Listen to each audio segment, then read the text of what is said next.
Praise the Lord.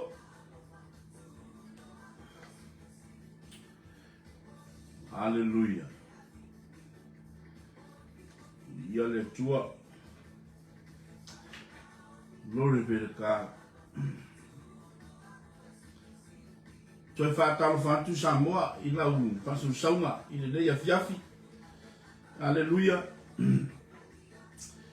Ia manatu o le awa tātou o malisi ui o nei vai aso. Hallelujah. Praise the Lord. Ia le tua. Te tonu ia o lo anga le atu le tua I whi au manga luenga le lea fiafi. Te tonu fo I nisi fo I la tau o lo manama fo I whi au manga luenga la fo I atu a inga. Hallelujah. Ia, ale ngata fo I lea I la tau fo I whengai manga luenga le po. Ia, anga le le tua fo I atu lo tau manosi. Hallelujah. Ia e whataro whātu ma au alo whātu le po kalame o manai o manabo ngā luenga. Moli atu I lo maota, molo lawa I nei afi. Ma lo le pale, ma lo fo I le whalamonuia I pa I lo tātou ainga. I le nei aso sa whengai ai fo I matute ma whaiva vi ia le tua. Ma lo fo I le whātu toa fo I le nei aso. Hallelujah. Praise the Lord. I la tau fo I sa whengai ma tute ma whaiva le nei aso. Whataro whātu sa moa le atu nu pele I le nei afiafi. I lau mai moa whafonga mai. I le nei afiafi le tātou pokalame. O le manai o manavo ngā luenga. Momoni atu I lo maota ma lo lawa le nei afiafi vi ia le tua. Hallelujah. Yeah. Te tonu le whaingofia lo usu I whaama ngā luenga li. Mai al tai au. Ai whaftai I le tua. O lo feso soani mai le nganga o le tua ia te tātou. Hallelujah. Ia le tua, ai lava le lolo wa le tau, ia te tonu lo tau si tātou, ia awalofa o le tua, I le nei afiafi. Hallelujah. Nganga ifo whaiva, o le manai o manawa, o ngā luenga le nei afiafi, mori atu I lo maota malo lawa le nei afiafi, vi ia le tua, pe mangai atu nuan tātou pese, vi ia le tua. Hallelujah. Ia siva mai foi le afiafi I le tātou pese. Oli le li. Praise the Lord. O le mea tāua ia o lo maua le fia. Te au na I le tua. Maua le oli. Na ia vi ia I pea le tua I mea uma tātou te whaia. Hallelujah. Praise the Lord. Karo whaatu le tamawhatonu. I nei foi aso ia sa te ngai foi ma tute ma whaiva. Ia la foi le misiona ma le wala wina mai le tua. Ia la I le fina ngalo alofa o le tua. Li ia le tua. Lo tātou ngā lue whatasi I le misiona le tua ma tātou ngolo pito wa. I le fina ngalo alofa o le tua. Li ia le tua. E toi ofo alofa atu ma whata alofa atu. Samoa I lau mai mua whafonga mai. So se tafa le nei ke lope po le nei larolangi. Pe lama se me te maua mai ai le tātou manai o manavo ngā luenga. Ia e mo moli atu I lo maota ma lo lawa. Vi ia le tua. Po le tautua nei ma le aunanga mai le Global TV channel. Vi ia le tua. Ia manatu o lo pisi nisi o le tātou ainga. Praise the Lord. Nisi fo I o wa manava ngā ruenga nei afiafi. Vi ia le tua la fo I atu I moota manawa. E tonu fo ia o lo whaatani mai le tina ia masekuka manongi nei afiafi. Atalofa atu I le ia maru se tātou atunu pale mai lunga. Whai tele singa to tele la maka. Ia ele ai maa ia kasi tātou whaatalofa tuai. Ia te oe I le afiafi. I le swafa man malo Yesu. I riso leo le kalesia. E whaatalo whatua ia to e neafiafi. Ia eva mai tātou pokalame. Manai o manamo o ngā luenga mori atu I lo maota malo lawa. Ni ia le tua au whake whai mai saurunga I mai amilalo. Praise the Lord. Ia le tua. e ta ua na ba lo ta to mo o fia i le yaso vi ia le tua ma lo ale pale ma lo fo le tau tua atu ma lo fo le tau tua ainga vi ia le tua ma lo fo le o sai ma lo fo le fa pale ma lo fo le fa to i le pai o lo tatu ainga mese lava le ainga o le tua ia le ngata fo i leo tonu o ainga te tasi vi ia le tua e makiki runga ka kopesi siva mai e fiafi vi ia le tua atalo fati fo i le tino ke riso le nea fiafi vi ia le tua ma lo fo na lue ma lo fo le o sai ma fa to fo le yaso Haleluia, ia o le whamanatu, e mana tua pia le whamanatu le tātou au nanga, mai le Global Ina TV channel, ia le tua mai lau mua, ho tau, ia le tua, ia le toro lea fiafi o le wa, o whai atu i le tātou manai o manawa ngā wenga, ia le tono lo pisi le whatonu, ia le tua, mene, ia le tua me tāua, ia, so sitaimi ia o lo ta pena lava o na le tua ile se me la fa por inai oi mende ia le tua ia na ngai fo fai va mana yo mana bo nga wenga mori atu lo maucha mo la ne fiafi ia fai fo ngai lo nga wenga ia fai fo yo lo o ika se kasi ia ne la ngoto la metal juice pa ia o ni ngoto la o ita pe o to ai o mo pe o toro fia fatalo fatu le suma fa fenga ia Reverend Phil via le tua lo fatasi mai Samoa le au na le tua via te tonu ia tatu fero ai se mara mo fo o luma ya tu sa mal fina ngalo lo fa le tua wan fa mo via le tua ia maniso tatu ai nga lo pale mai luma le tatu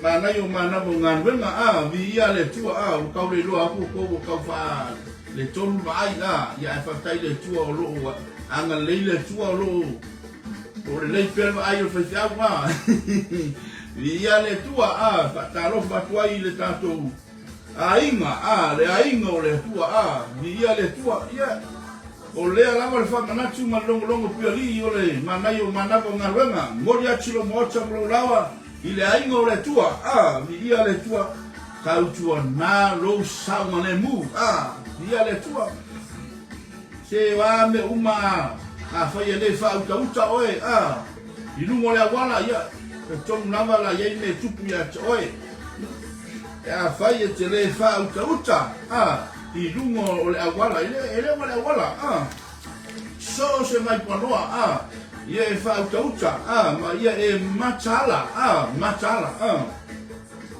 ia o lewa tato ho le vai tau o le whanga furu vi ia le tua o se vai tau sili o na pa ia tato te mafa whau roto atu i pua ngā o le tato o limo o le tato whaola ele whai o fiele tau aveina o tato wanga sala vi ia le tua i lumo le sa tauro ia wa umana wa mai al tauranga ai o se whamanatu ia te oi lo so e fua wa una ile tua po e mana tua le lofa siri ese o le tua o ngai whakawhao alu o langa vi ia le tua ia o lea le tau longo pioli le tatou pokalame o le manai o manawa o ngā wenga manatu ele umis tatou taimi ia te tono lo iai nisi o pokalame lo foli mai tua ia ai mori le nganga whaktai ma le nganga whamalo ia i la tau uma sa ngā lue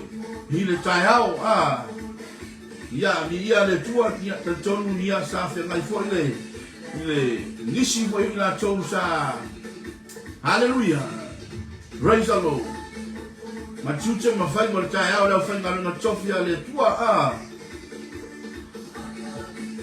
talo whati fo i anima ni ia le li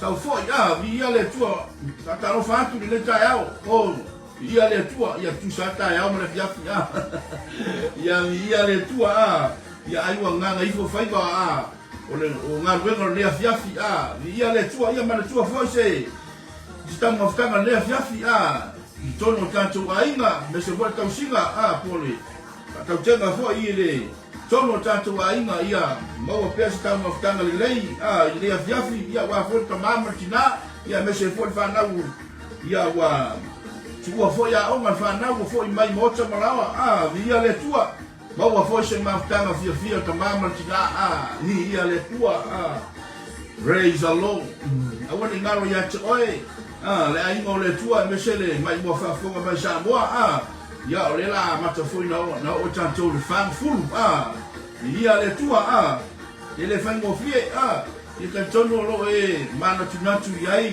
i le lofa ma le siri ese o fa maoni o le tua ia le tua praise the Lord eva ma le tanto pese i le dei afiafi nga ifo faiva o le mana yo mana mo ngangwenga mori ati lo mauta mo lo lawa i le afiafi ia fakalo fatu foi lisi foi yo o nanga le afiafi ia mano foi tautua atunu mano foi le fatu toa foi haleluya mano pale mano foi lo sai ni ia le tua glory be to God ia mana tu foi po kalami le foi sa se falmua lisi foi le tanto ainga ni ia le tua mai ale tai ao ia le o mane le afiafi ia fa ile tua lo mori mane soifua haleluya ia le fai ngalwenga tofi ale tua lo fe ngai fo i mantiuche mo faiva ia wa fo le bala winga mai le tua vi ia le tua anga le tua mo per ma tele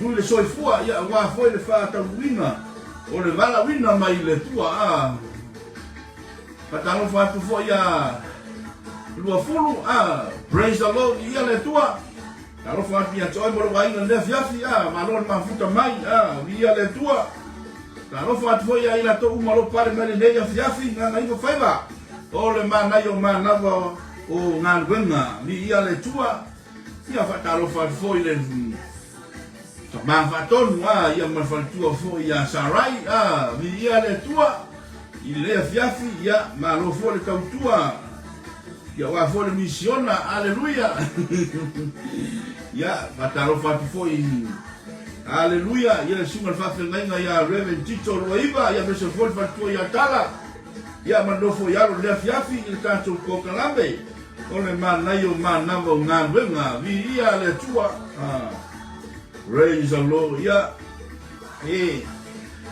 ya tanto numa lo ma ya tu fa fo ya le tua ya olo faisina timu ile afiafi ia ata tolu ia mana tua lo sama le mu te oti sawa te oti sawa ele mu lo ka male te tau nu lava ilo mauta mo lo lava pe fai o tanga te fa uta ma e machala ia le tua tanto na ila to fo yo fe mai fo mali no sa lo cha vale sida sa o luma au fo te va ya ka fa praise the Lord ia le tua va ai sa o luma ai sa o luma ia ele ku po ese fa le tonu ya ele le lava lo sida sa o luma ia wa ele se a fa inga ma tu po fo se fa fita uri ya ile afia ele le lava lo sida sa o luma ia i tau nuu ai lau whainga maranga lea fiafi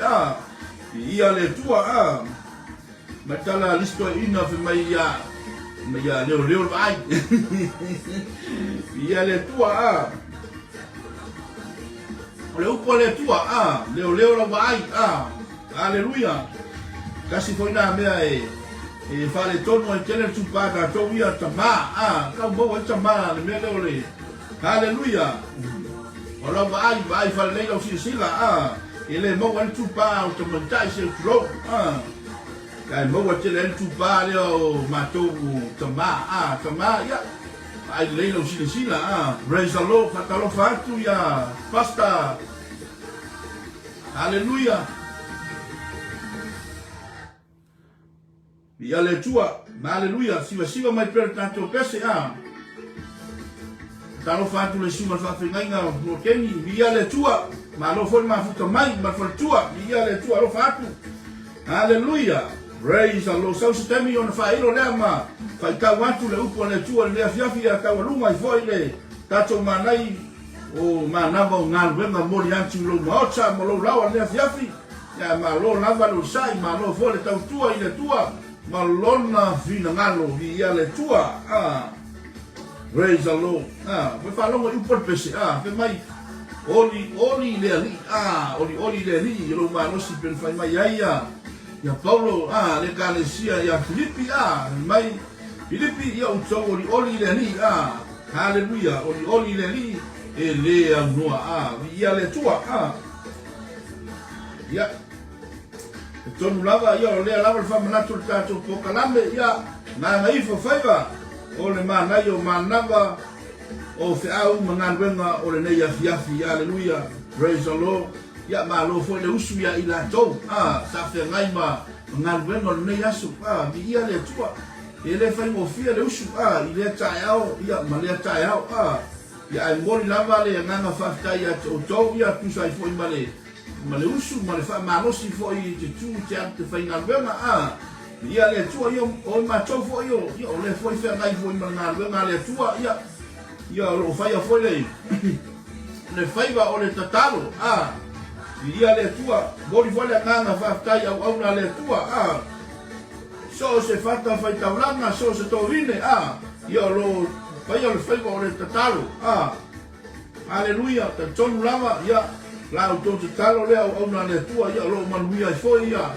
tonu ainga ia fai va lo filima fe ngai ai so tanto ainga ese foi la tonu le ainga le tua ia le tua anga le tua ia i pen fa malo longa mana le tua mo le mau tele ia wa foi le tau singo tonu le malwenga le tua na lo foi lo sai ma fa to ele fai mo fiel na le tua tele fa fita uli praise the Lord ia malo lava le sai le tua molona finangalo ia afiatu pokala be fatalo fati moto malawa ia le fa ngaloinga ia tu fo ia sina lo tapo ia fai vai moto malawa ia le fa ngaloinga fo la auto talo ia le tua afta ia tu ia sina na ia tato matua ia le tua la auto talo fo ia lo manuia fo ia fai va lo filima so tato wantinu e mesha lava tongo tato ka inga mi ia le tua la to talo praise the Lord ia alofonia le tua ia sanga fu ayatu le manosi ia mesha fa malo longa mana le tua ia to tina matua ia matanga matua ia o le fo longo pioli fo i ngota malawa ia le tua le fa manatu tato ia lo tausi matua haleluya ia ai le leise la tu tau maftanga le afiafi se la ia ka pena le leise la tu me ai mi ia le tua pa mo tatu matua mi ia le tua fai o le tangata tau si matua mi ia le tua e te inu i manuia mai le tua te fai o le tangata e te tau si matua mi ia le tua lore peraka ia e heva me tanto pokalame o kiki ia an watu lo malupo le tua tawanuma i loa ia tato pokalame ia le tua talo fatu le tato ainga o le tua i le afiafia ia fai alo kuka mai silo mai kako pese ngai ai o upo ne pese oli le ali praise the Lord sepe sue aku la pusa isa pela isa me aya mal susu le ko o le tawa e mo wale oli ole tua ia e mo wale oli ole tua o le lava pe sue aku le ka poki aleluya ma le masi vi ia le tua aleluya me tara tu sua ia le no me ai ho la tangata aleluya ai to anga fai tau tu spa ia na tu te mau ai lo tanto mano si fa le nganga bene haleluya ia le tua ai fa le to no lo ainga ia praise the Lord ia fai foi mai fa no longo mai luma le pena te fai lani ia tele ia fa salama ia lo al watu ai le ia malu puia tono tatu ainga me se foi tono o fa nau ia haleluya tau tuana lo usamo le mu le fiafia ia le tua praise the Lord ia le tua lore perka kele ia tato po kalami lo fa solo nei ia ya boli atu dan nga fa tai hallelujah praise the Lord ia le tua tato po kalami le ole ai mainu ia le tua esel man na yo po kalami le ai mainu ma wai fo le po aka le suma fa fe nga ya le fiu ia fiu ales ia le tua ma le po kalami ai mainu e mau le ala ia le tua praise the Lord ia le tua yo le ala le fo ia le tua le fiafi ia wa tato bawa mai ile le fo ia le tua tato faftai le tua e ala na fo le ala mewa le ala le mewa fo ia le tua le yasu ia le tua faftai le tua na fo mai tala tu spa ia ngata lo tato mana o mewa tato mawa awa ke ke ma fo isi ke ma fo ia ko se ma moe po le alava le mewa fo ia le tua na fiafi hallelujah le ai ngole tua Tandia male nganga fasta ile tua. Hallelujah. Ia le tua. Ya nganga ifo faiba. Ole manayo manavo ngarwenga mori atu lo maocha. Molo lawa le ya fiafi. Hallelujah. Tau tuona tomo lo ainga. Vai fa nei tomo lo ainga. Ku foi ke baba ai fu oi na pisio lesi ainga. Hallelujah. Kasi na me ole kele na fa le tomo ni tomo tono faltanga ole alo fu ole si ma va ai fu ole me ni tono la fa fita u ni tono la ainga va ai fu ole me la ku mai ole le tamalisi lo matua va ai fu o ya choi va ai fu o ya cha ia le tua ia manatu ia aga le tua ia fe soso ani mai pea le nganga le tua tono tanto ainga hallelujah no fa o lo oi fani ta ua lo no fa o lo oi fani ya mai ai atu ile tua ya o au tato ya ile saunu ni atu ile fanga fulu ia le tua ile fa mo fie ia le tua ya etanton ya tato go le po le tua ta wa lunga tua ile fiafi ia le tua awa talo ese na fiafi ye le la po le tua ia le tua fa manui atu le tua ya to umanaba na mafuta mane fiafi ya anga le tua fa manui atu tono lu ainga au le longo pu ya li o le pokalami ai le tono lu ainga awa ke pole fua oi lisi ainga malisi ainga baba ai le oi baba ai fo oi baba ai fo au lo oi lo toi fali awa ke hallelujah baba ai fo ai me tupu tono lisi ainga baba ia oi ia tono lo oi lo toi fali ya mo lo oi ainga ia le tua praise the Lord nga ifo faiva ole manayo manava o ngā runga mori atu lo maota ma lo lawa i nei afiafi ma lo fuele tau tai nei aso i ia le tua ole praise the Lord ole upo le tua le watape na ina ia le tua hallelujah la tato voi le upu le tua e fa uma tua le tato po kalame ole manai umana mo nganga mori atu lo maota mo lo la ne fiafi ia tonu ia o lo malume uma ile lo fa o le tua tonu lo tanto ai ngol fa tua ia ai ole upo le tua lewa saudia upo le tua ole tawa lunga leo au te fa nga me ne fiafi natu le sa seu falembua le ile tatu po kalame nisi sa whengai male mangan wengo le tai au ile o nanga male tau tua wale tua molono finangalo nisi au na le tua ia manai fale tua ila to umanava sa whengai male po kalame mai al tai au se o mai ne fiafi ia le tua nisi po kalame wa foli mai ia anga lele tua mafau le nganga le tua I pokalame mo toi ai o le upu le o le tua le la tatou whaalongoi le tusi le a Filipi tusi a Paulo le kalesia Filipi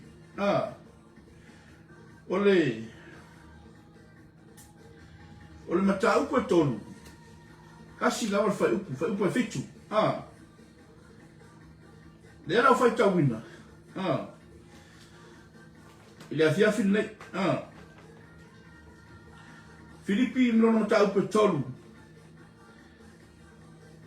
alona fai upu e fitu e fa pero no fai tawina ai pe chai o me uma sa ngai a chau ua o manatu wa lea ngai a mea ona o ke riso si toi fa fonga mai tatou le aingo le tua I le upo le tua me mai Paulo ai pe chai o mea uma sa ngai a chau ua o manatu wa lea ngai a mea ona o ke riso e fai mai la le au tu ia tau o ke riso e te nau iai fai mai la au tu ia tau o ke riso e te nau iai le aingo le tua le ale menga ke ngau iai le ako fai tau wina le upo le tua ia tau lava o ke riso Yesu tātou te nau iai fai mai la ia e tolu lava vaenga ia le kame fai kaua kuia ke oe umai lola ia male upo le tua nia fiafi ma o le tau alunga foi lea o le manai o manava o ngā renga mori atu lo maota marulawa fai mai la vaenga mua e lea o ngāre na rolangi ae mai mau ai le ola fai mai la manatu mua o le tāwhaasoa e lea o ngāre na rolangi ai mai mau ai le ola vaenga mua na ma le vaenga lona lua o lo whapea mai e fina ngalo le atua ia ola whaapa ia ina e fina ngalo le atua ia ola whaapa ia ina ma le vaenga lona tonu e loa le soifuanga mama I le amio e loa le soifuanga mama I le amio wa malamalama tātou le tusi le a Paulo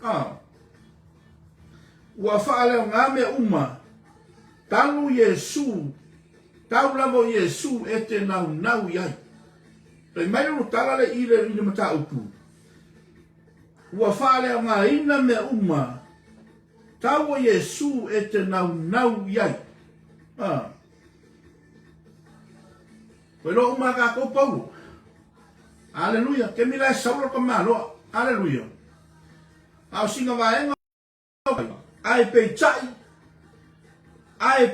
o mea uma sa ngai a chau. Ua o manatu ua lea ngai a mea uma. Ona o keriso. Praise the Lord, ia le tua. E mai lava le tala Paulo, au maua keriso mai o ota mea ia.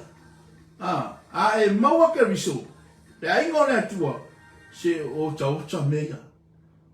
Awo ke pole fua oi me kupu mai. Aleluia. Baba ai le upo le tua. Le fe mai a Paulo. O maua ke riso o tauta mea. Ia le upu na le tua mo oe ni afiafi. Aleluia. Ave ma oe le upo le tua. Ia o le tato manai la. Manawa o fe au mangaluenga. E momoli atu I lo maota malo lao ni afiafi. Aleluia. Ia lofa tele atu le tātou pokalame. Ngā ngaifo whaiwa manai o manawa o ngā wenga. Momoli atu lo maota malo lao a wha manuia atu le tua. I to enga ni afiafi. I le pa ia lo tātou ainga. Ai mesele mai mua whafonga mai Samoa. Ma le ainga o le tua. Aleluia. Lofa tele atu le pokalame. O le manai o manawa o ngā wenga. Momoli atu malo maota malo lao. Na foi se upu le tau tamali I lau mai mua whaafonga mai Samoa mese la ingo le tua ia fale o le tua lo fina ngalo ia le tua tatou toe wheloai i se malama fau mai le tua, i le tae ao mua mua, i le alofa tausi, ma le alofa siri siri ese o le tua. Alofa tele atu, mo oe nea fiafi, fa manuia atu, ya te oe malo a ima, i le nea fiafi. Salam, salam. God bless all. Hallelujah.